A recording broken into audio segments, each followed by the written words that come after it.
Chapter 4. When Saul's son heard that Abner had died in Hebron, he lost heart, and all Israel was troubled.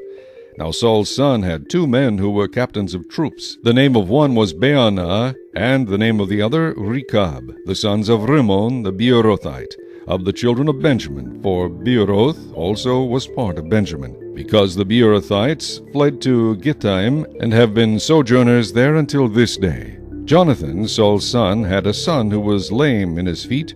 He was 5 years old when the news about Saul and Jonathan came from Jezreel, and his nurse took him up and fled.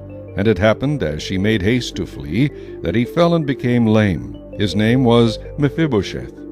Then the sons of Rimmon the Beerothite, Rechab and Baanah, set out and came at about the heat of the day to the house of Ishbosheth, who was lying on his bed at noon. And they came there all the way into the house, as though to get wheat, and they stabbed him in the stomach. Then Rechab and Baanah his brother escaped. For when they came into the house, he was lying on his bed in his bedroom.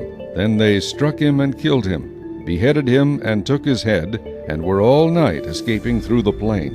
And they brought the head of Ishbosheth to David at Hebron, and said to the king, "Here is the head of Ishbosheth, the son of Saul your enemy, who sought your life.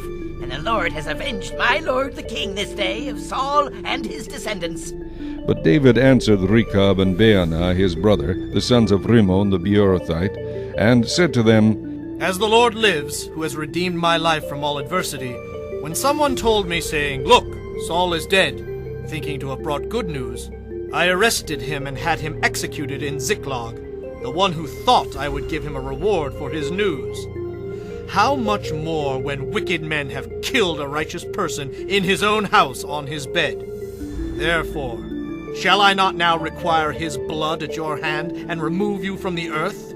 So David commanded his young men, and they executed them, cut off their hands and feet, and hanged them by the pool in Hebron. But they took the head of Ishbosheth and buried it in the tomb of Abner in Hebron.